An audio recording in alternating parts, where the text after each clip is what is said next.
Oh, okay. Okay, we are ready to go. Good evening, all. Good to see you all again. None of us dreamed back in April when we were the forerunners of this Zoom meeting for Town and Country that would be doing it in August again, did we? But here we are. So I hope you all blocked out some extra time on your agenda on your schedule for tonight's meeting. We have a full schedule of one item. So we'll get to it. The first item on the agenda is, Laura, for you to call the roll. Chairman Benegas, Here. Mr. Clark, Here. Mr. Suku, Here. and Ms. Proust. Here. Oh, Mr. Arzano, I'm sorry. Here. I have Ms. Bennis and Mr. Forbringer as absent. We have a quorum. Thank you. Next item on the agenda is the approval of the minutes that was previously distributed.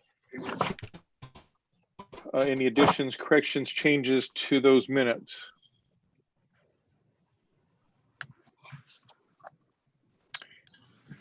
Hearing none, all in favor of approval, say aye. Oh, I need a first I and a guess, second. I guess, should we have a motion for approval? Yes, please. I move that we approve. I'll second Second. and approve. Been a motion, a second, any discussion? All in favor, say aye. Aye. Opposed, no. Motion carried. Just my subtle way of trying to move this to an autocracy of some kind. So, okay, next item on the agenda is a non-residential addition at 2143 North Ballas Road. And the presenters for that project are?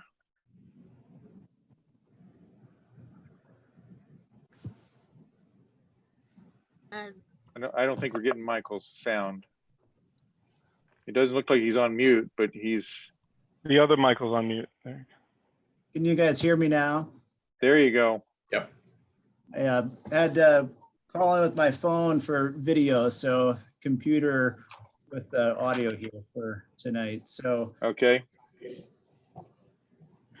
so I have a brief presentation that I put together using the materials that were submitted. And I thought just for the flow, it would be easier to look at this in a PowerPoint format. So I'm going to go ahead and try and share my screen here. Michael, just for the record, your last name is Browning, and what company are you with? I'm an architect with Christner. Thank you. Laura, do you need to help him share the screen? I just clicked on that. Is that coming through on? I think so, Okay, great. So let me maximize this. So Christner has been working with the Covenant Church now for several years. And we've done some master planning with them and are now bringing this new addition project along. So we're really excited to get to be this part of the process and get to meet with everyone here tonight. I wanted to just quickly touch on a couple of our design objectives, and then I'll share a couple of the renderings and the plans that were part of our submittal package earlier last month. So some of the things that we've been talking about as a design team are to really create a design which is going to be timeless for the church. So something that, you know, we're not really interested in this being a trendy looking building, but something that really feels appropriate and that belongs within the context here.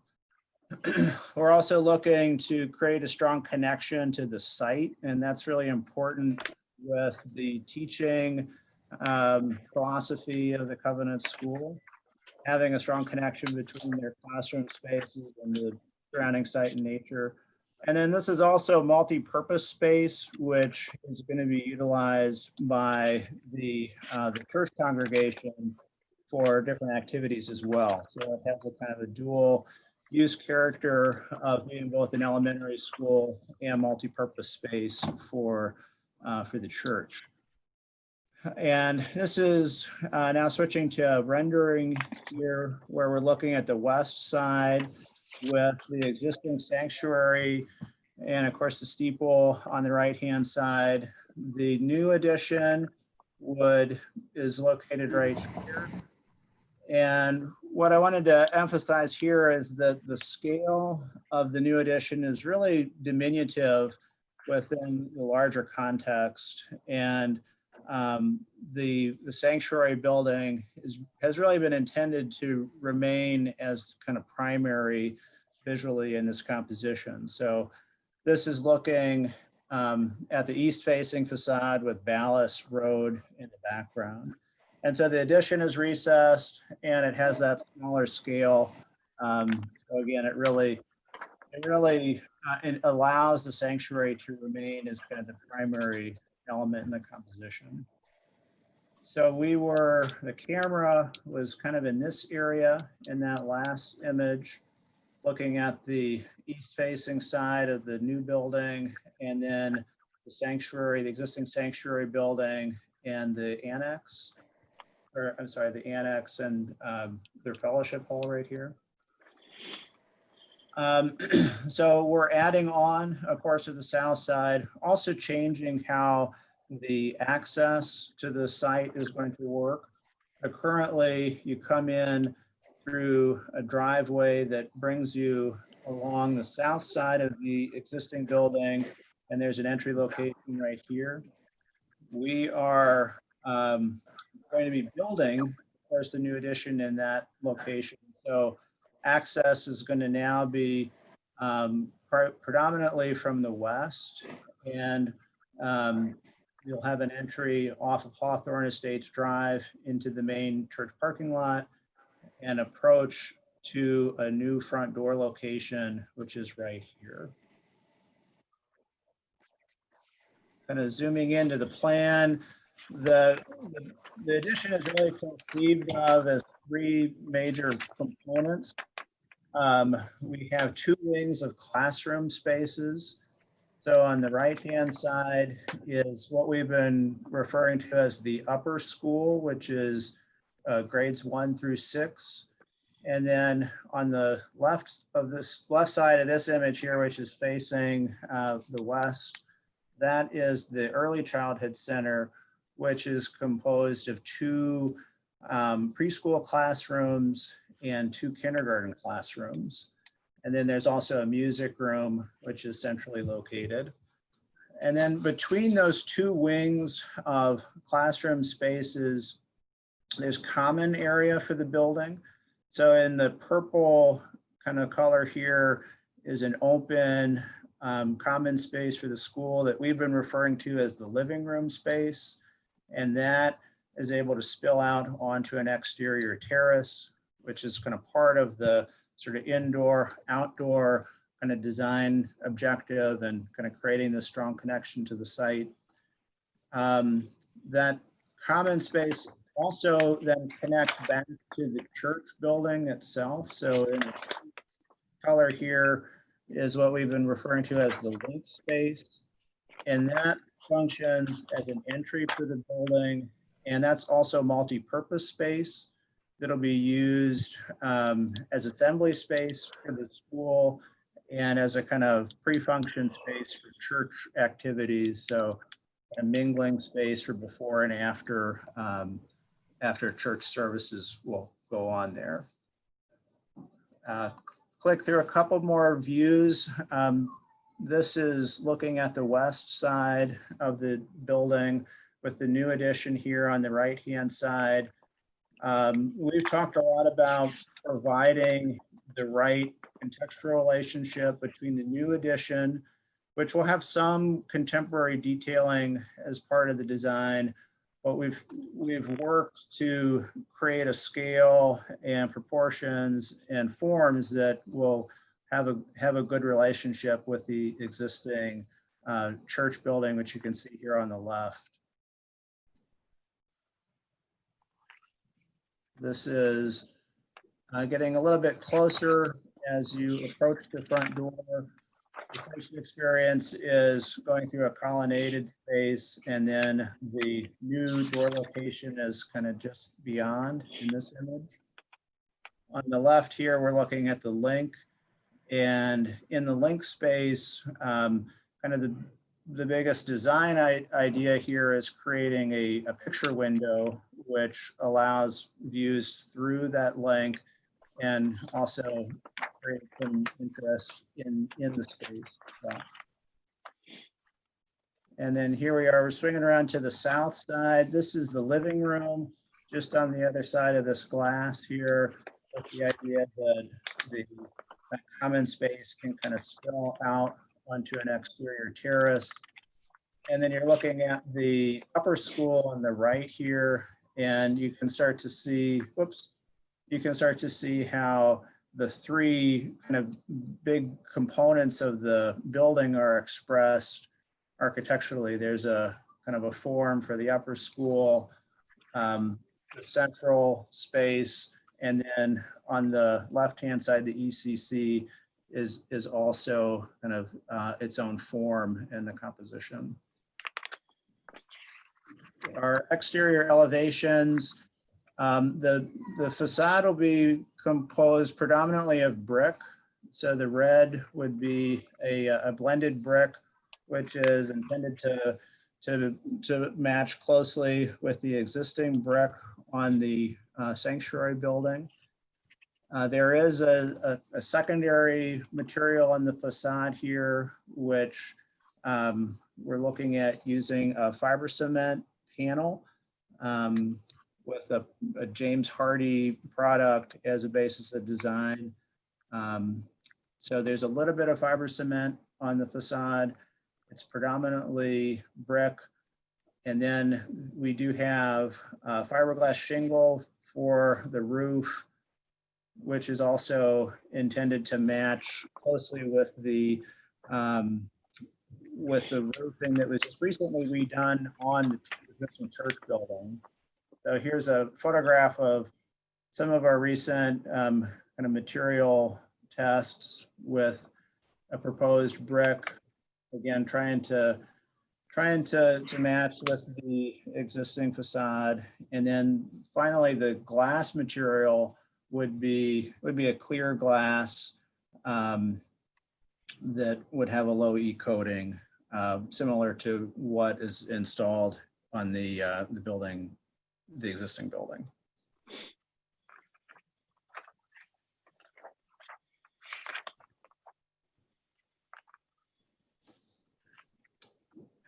So that was all that we have put together for the presentation. I also have the submittal handy, and I'm happy to pull up any drawings, or if we wanted to look at the civil plan, or if there's any other questions.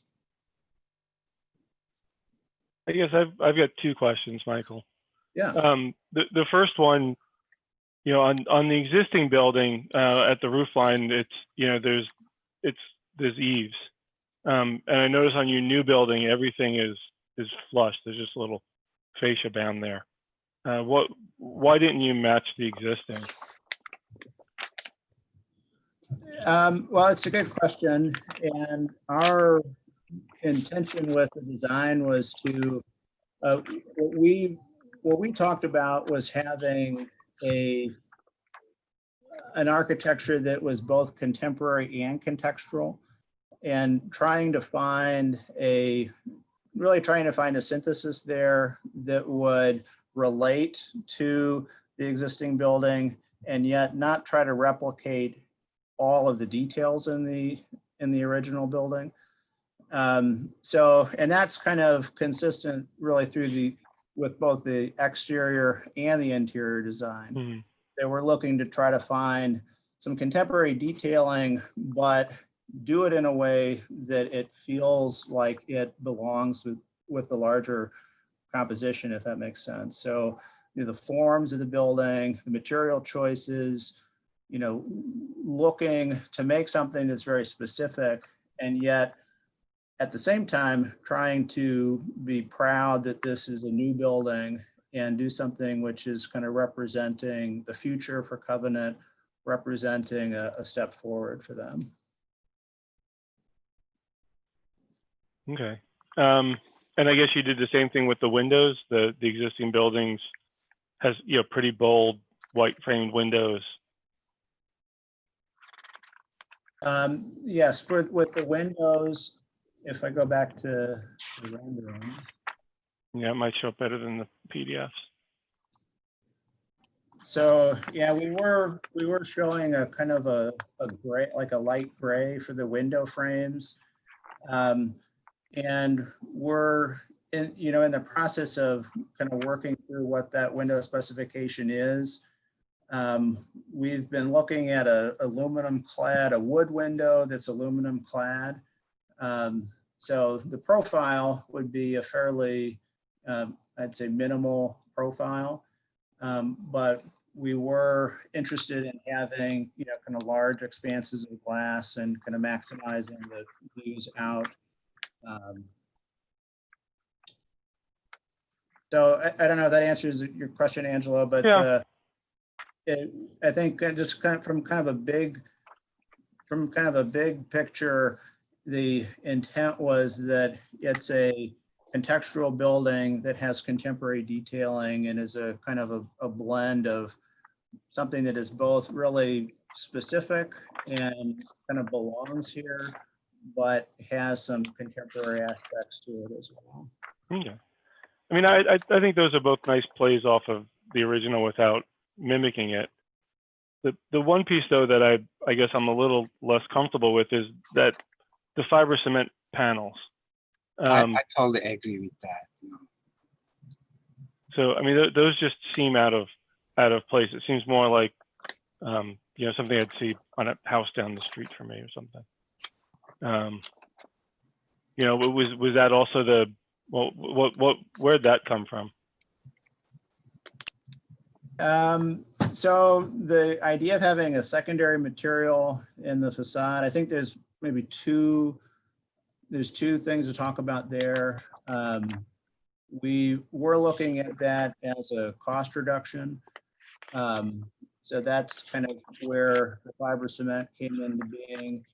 And then the other part of it would be compositional on the design too. So just providing another way to,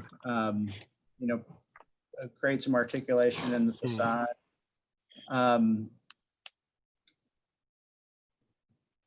So. Actually, there is no, fiber cement in the rest of the church. That's the only one that you're using here. What bothers me is mostly the Ballas Road elevation, the east elevation. This one here, yeah. You're not sharing, Michael. Oh, did I go away?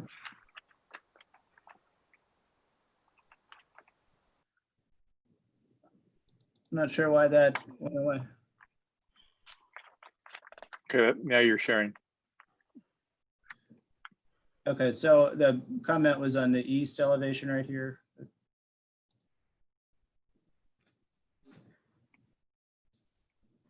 So yeah, we do have, so that you're looking at the side of two classrooms and then the corridor kind of poking through right here. So we have an exterior door there, and then this is the link space which connects to the existing sanctuary building with the big picture window. And it was the fiber cement that kind of makes this shape on the two sides side here that was a I think concern. they should be the whole window, both of them. Well, I'm sorry, could you say that again? I missed that, Fazil. Those two fiber cement is going to be visible from Ballas Road.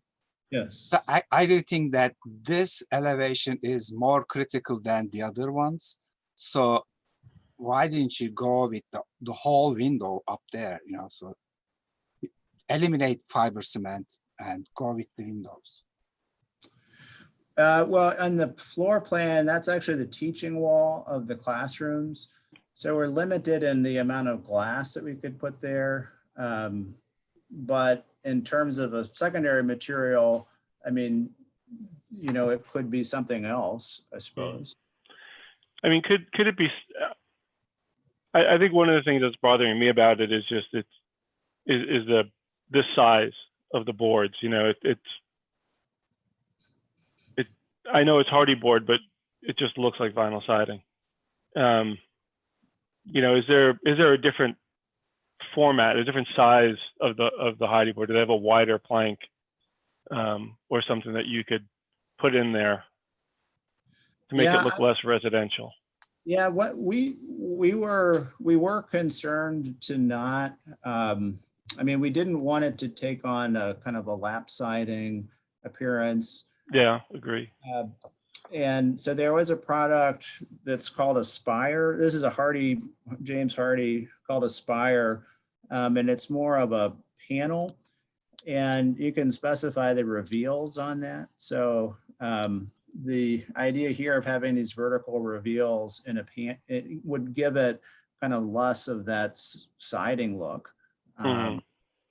But yeah, that is something that, you know, we were hoping to do something that would be a step up from, you know, just like the lap siding hardy planks. So can you space the reveals out differently then? Could you make them a little bit wider so it doesn't look as? I think you can, Angela. So this was I believe a 6-inch spacing, and I can't seem to zoom in any more than that, unfortunately, but I'd have to look at the literature, but I think you can get a 12-inch spacing. I think you might even be able to get wider than that.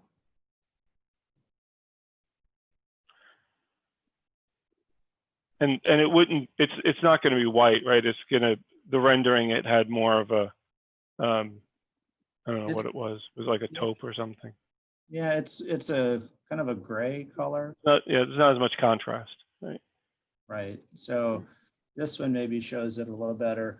You'd have, you know, the red-orange brick that has some of that kind of dark gray in it. And then the, where we're accentuating those kind of shapes in the facade, that would be more of a light gray color.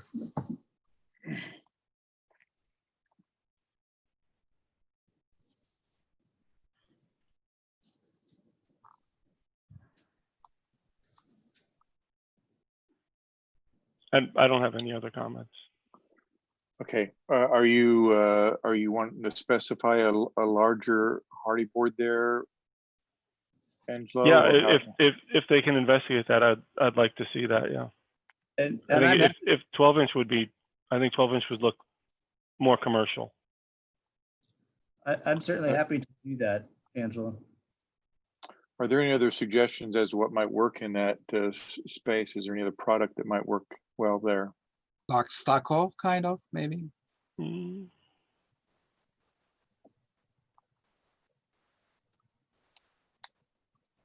I agree that I think it needs to be changed a little bit. It looks, from the rendering you're showing me, it almost looks like infill, like you started with a bigger window and then you infilled a little bit. So I agree with Angela that it's something wider space would be really nice, probably. Or something.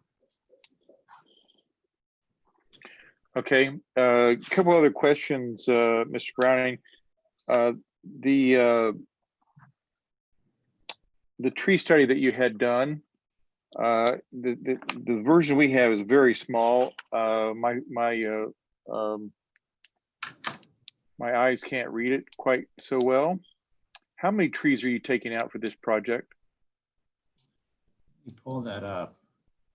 And we also have Steve Wheeler on the call as well, who is our landscape architect, and he's gonna likely be better. Yes. Can you guys hear me okay?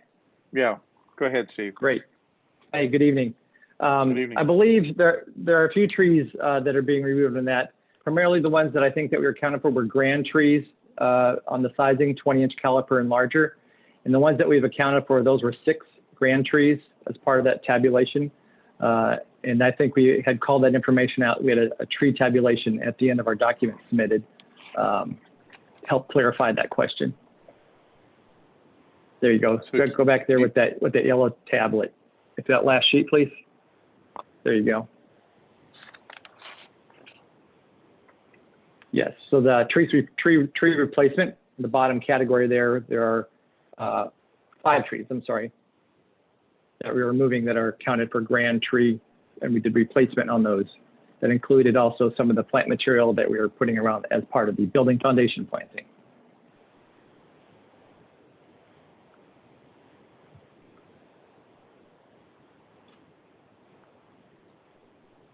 Can I answer your question? Yeah, that's helpful. Thank you. Okay. One other question, I periodically check to see how much the regulations we put on our residents actually cost. Do you happen to know how much your tree study costs? Our tree study, Yeah. it was part of Christner's scope of services. The inventory. Mhm. Yeah. That is something that was in our general scope of services that we provided, that I actually physically out and walked and took pictures and documented on that tree schedule. I think there were almost 300 trees. So we walked the site and documented. Yeah. Okay. I don't have a cost breakout for that. That was part of our general Okay. fee. All right.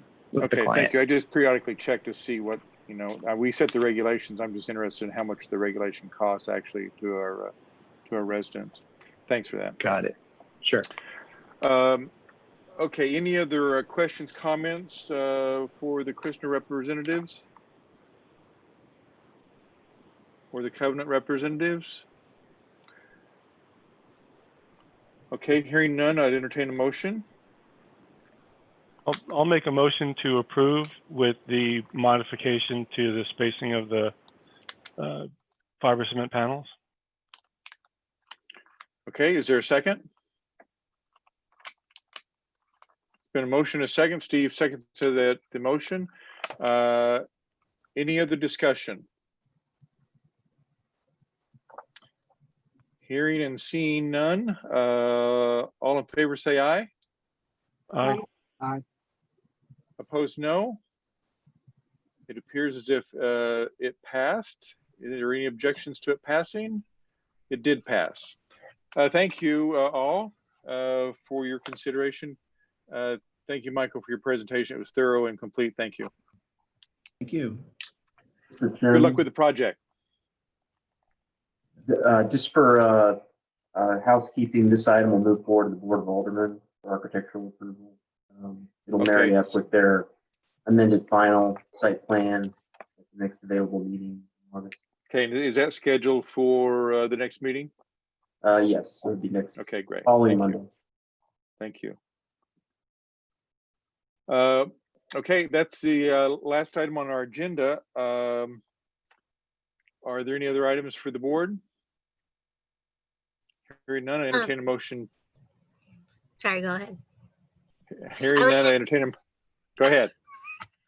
I was just gonna say that next month's meeting, the first Monday falls on Labor Day. So per city regulation, our next meeting will be on Tuesday, September the whatever The date. 8th? Is that the 8th? Yes. Okay, does that work for everybody on the board? Yeah, works for So me. Tuesday, the 8th, 5:30. And Ryan, as far as projects we have in the pipeline at this point, how busy is that meeting going to be? There should be 1 to maybe 3. It's not determined yet. Today was the deadline, and Okay. there's some other projects that may come in tomorrow. But 1 to 3. I gave Okay, somebody thank you. till Wednesday. Yeah, I'm bad. Okay, we'll have a meeting. Okay. We'll have enough for a meeting. okay, good. Okay, thanks again, everybody. I'll entertain a motion to adjourn. I'll make the motion to adjourn. Is there a second? I'll second. There's a second. All in favor, say aye. Aye. Aye. Opposed, no. We're adjourned. See you next month, everybody. Thanks again for your service. Appreciate it. Thank you. Thank you. All right, bye now. Thank you.